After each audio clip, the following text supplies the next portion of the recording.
Up next, I have to tell you, I had the pleasure of spending an afternoon in September with our next guest. And I cannot say enough about his drive and his enthusiasm for all things infrastructure. He is truly a man on a mission to make our country a better place and to move infrastructure programs forward.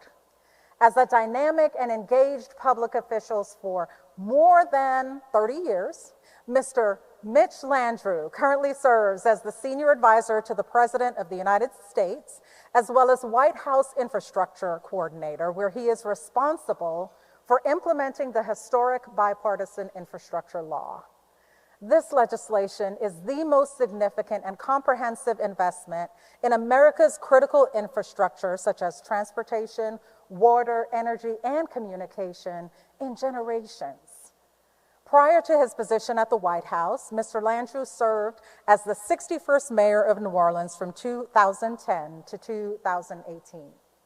When he took office, the city was still recovering from the devastating Hurricane Katrina and was in the midst of the BP oil spill. Under his leadership, New Orleans is now a widely recognized as one of our nation's great comeback stories. In 2015, he was named Public Official of the Year by Governing Magazine, and in 2016 was named America's top turnaround mayor in a political survey of mayors nationwide.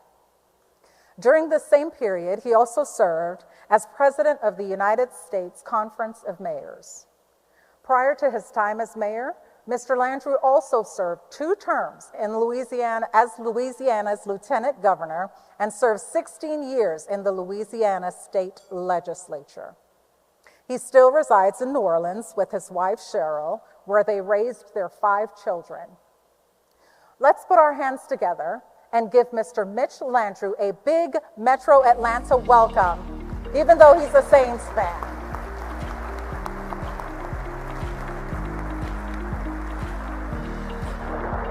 Thank you for being here. Thank you so much for being here. Man. Good morning, everybody. How y'all doing? Good. I have to tell y'all something. Every time I come to Atlanta, I need to make a confession that I'm from New Orleans. So I was walking up here today, enjoying myself, and then I saw that Mercedes-Benz Stadium. That is the scene of a crime.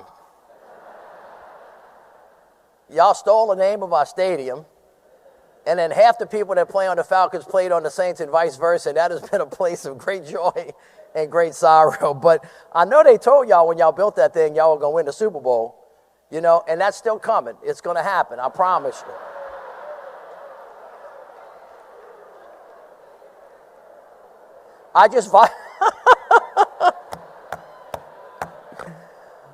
Oh, Lord have mercy.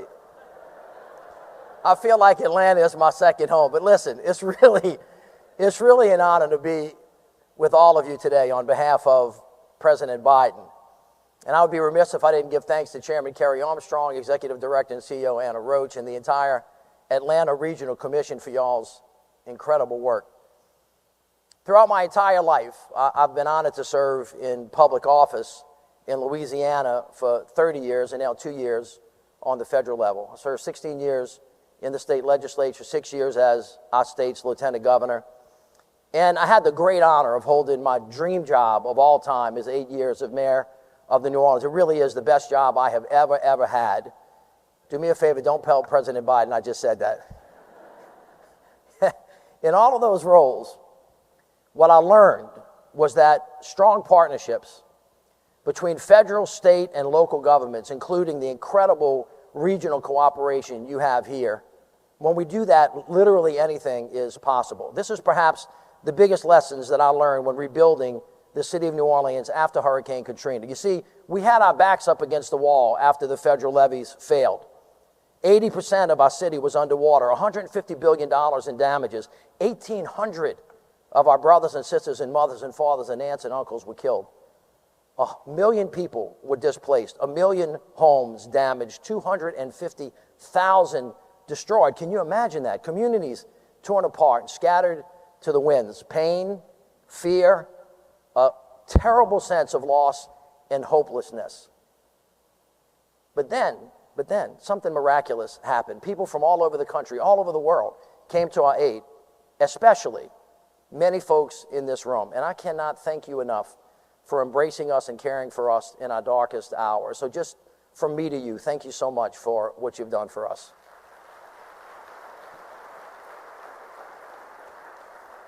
But here's the thing. The people of New Orleans, through tragedy, through triumph, Katrina, Rita, Ike, Gustav, the BP oil spill, the recession, fires and floods, never, ever, ever gave up, never stopped fighting. And people you would never expect, people you would walk across the street from because you were scared of them, showed up, put their shoulder to the wheel. We found common ground, and we got to work. And we did something really special along the way. We took a moment, we stopped. We decided not to build it back like it was before the storm, but we found the courage and the fortitude to rebuild our city in a better, resilient way, imagining not just what was, but how it could be, how it should be if we would have gotten it right the first time. It was a story, you see, of resurrection and redemption that seemed really improbable, almost impossible 18 years ago. But everything, my friends, everything that we accomplished in the city's recovery, in what was likely one of the largest rebuilding projects in our nation's relatively short history, was a result of partnerships. Federal, state, local governments, not-for-profits, philanthropy, the private sector, all putting something in so that we could take something better out. One team, one fight, one voice, one mission. That was our mantra. We said it over and over and over again to remind ourselves that we had to do it together. And so I take those lessons and that attitude in my current role as President Biden's senior advisor, as being the person responsible for implementing this once-in-a-generation investment to help build a better America. And I view it as an opportunity to help build the New South. Now, here in Atlanta, you know a thing or two about building a New South. When fire brought this city to its knees in 1864, burning through areas like the city's rail infrastructure hub, destroying more than 3,000 buildings, Atlanta rose up like a phoenix from the ashes, and from a troubled and challenging past, charting a course towards a stronger, more resilient, and more dynamic South. When Jim Crow segregation tried to rip this city apart, great Atlantans like my hero, my friend John Lewis, Ralph David Abernathy, and Dr. Martin Luther King Jr. organized, marched, bled to help build a freer, fairer, and more just South. And then a new wave of leaders came along, like Andrew Young, who's from Cleveland Street in New Orleans, by the way. And he brought billions in new private investment and established Atlanta as a mecca of Black America. Leaders like Maynard Jackson, who helped minority-owned businesses compete for municipal contracts in what was then known as the Hartsfield Atlanta Airport, that glorious facility, transformed it into a major transportation hub, creating thousands of high-paying jobs, building generational wealth for families that had been left behind. They knew, and you know, what a New South can be.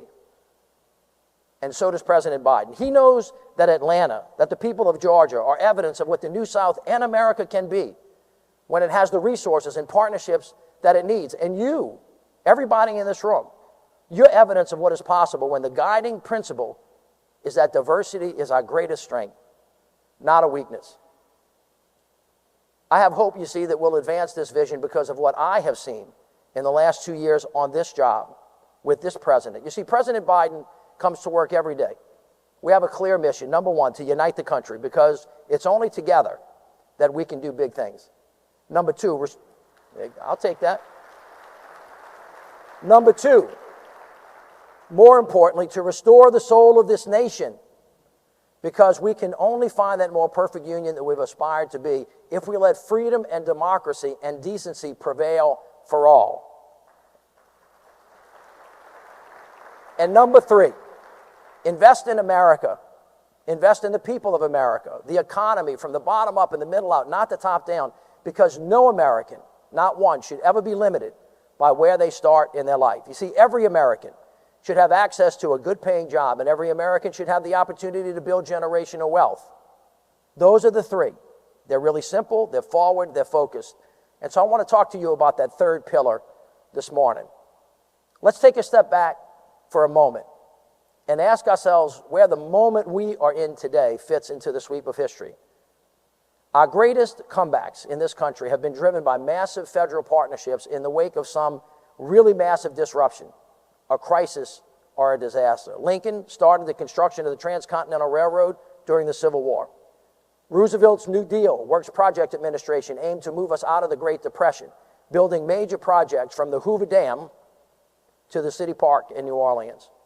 President Eisenhower launched the interstate system during the Cold War to better connect us all.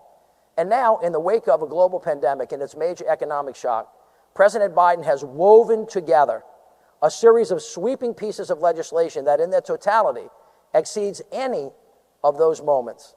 You see, the president passed the American Rescue Plan, the most aggressive economic recovery package since Roosevelt's New Deal, which got shot in his arms, saved small businesses, protected investments in public safety in our cities, and drove the strongest job growth of any president ever. We passed the largest infrastructure bill in our lifetime, which I'm going to talk about in a minute.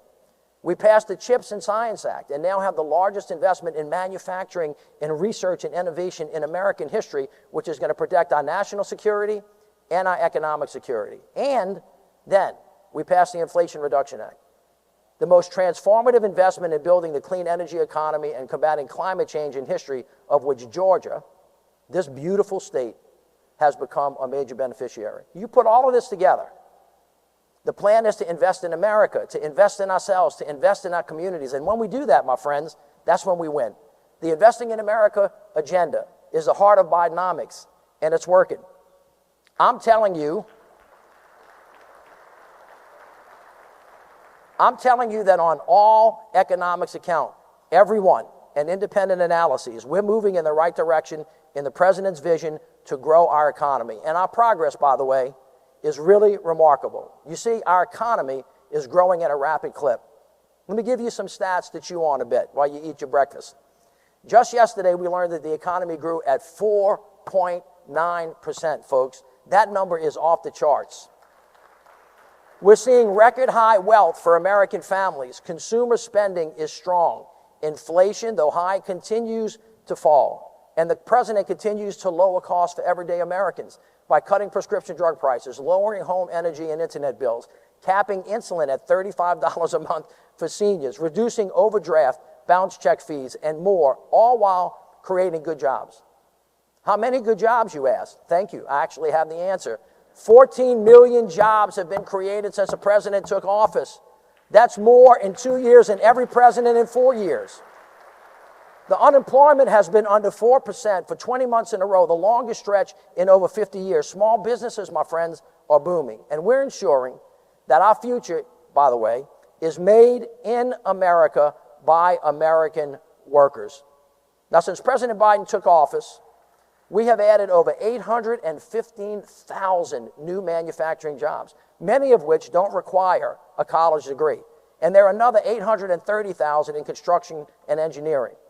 This economy is at an all-time record for the number of Americans working now in construction jobs. Plus, get this, and folks in this room know this better than I do, the private sector is stepping up to the plate and is all in.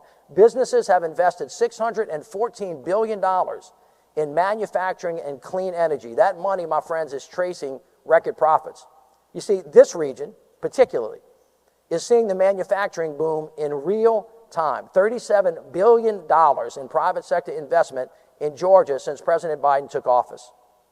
Investments, you can clap. That's a good thing. Clap for yourselves. Investments in solar manufacturing, EVs, batteries, EV charging, new electric school buses, and semiconductor manufacturing.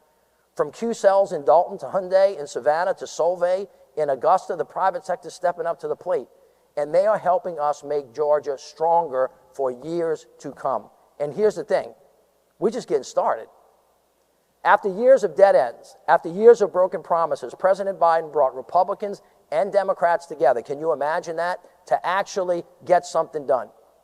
We've long celebrated Infrastructure Week, but this time we're actually breaking ground, starting to turn dirt, ushering in for you, my fellow Americans, and with you, an infrastructure decade. And all I see is possibility ahead. You see, the foundation of a strong economy is literally our country's infrastructure. It is the cornerstone upon which all else rests. We finally got a president who's putting his money where his mouth is. He's not just talking the talk, he's walking the walk. And it is no surprise to me that this man has been entirely consistent his entire career. Over 30 years ago, he proposed the Infrastructure Growth and Employment Act to pump tens of billions of dollars into public works projects in communities large and small, urban and rural, because we need each other. And now we are seeing that vision through. To date, in the last 2 years, we have over $300 billion pushed out of the door for roads, bridges, airports, ports, waterways, high-speed internet, a clean energy infrastructure, all moving out of the door. And we're touching every part of the country. We have over 38,000 projects across the country that we're funding or are already underway. And you know what else? We're hitting the ground right here at home where it matters, where you can feel it. To date, $6.7 billion in bipartisan infrastructure law funding has been announced and is heading to your great state. 311 specific projects are identified for funding.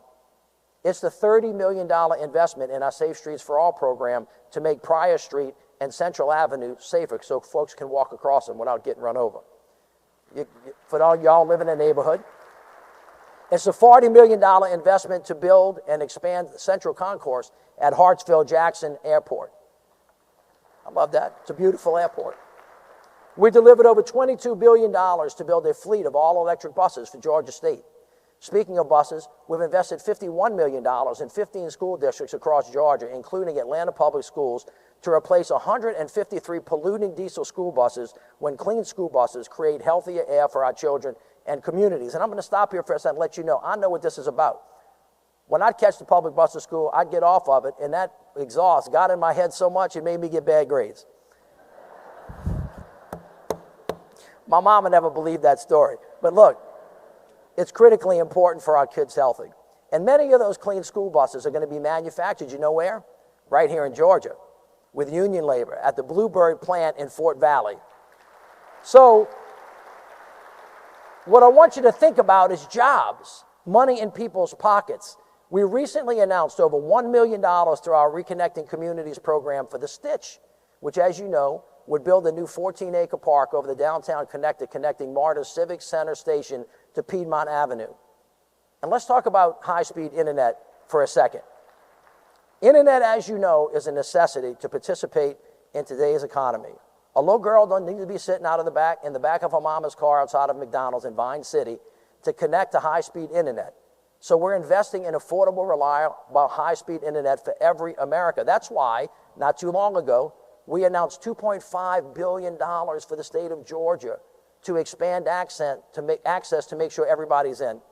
And a couple of weeks ago, right down the road in Meta, Georgia, I was with Senator John Ossoff. I think his staff is here today to highlight all of our historic investments, part of the President and Vice President's historic commitment to connect everyone in America to high-speed internet at the end of the decade, because access to knowledge is the great equalizer and we need to level the playing field.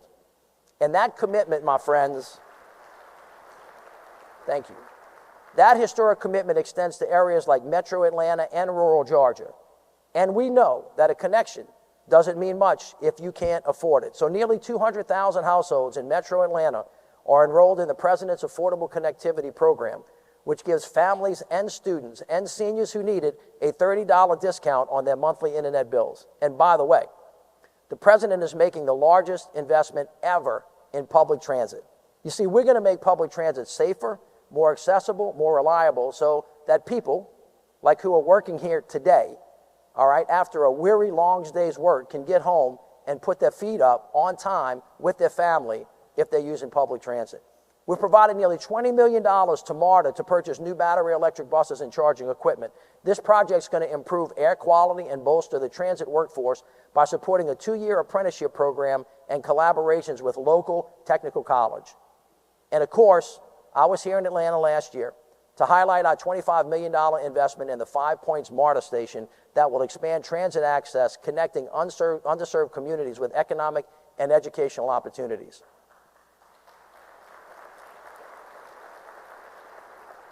Now look, we're also making critical investments to keep Georgia's economy powered during extreme weather events.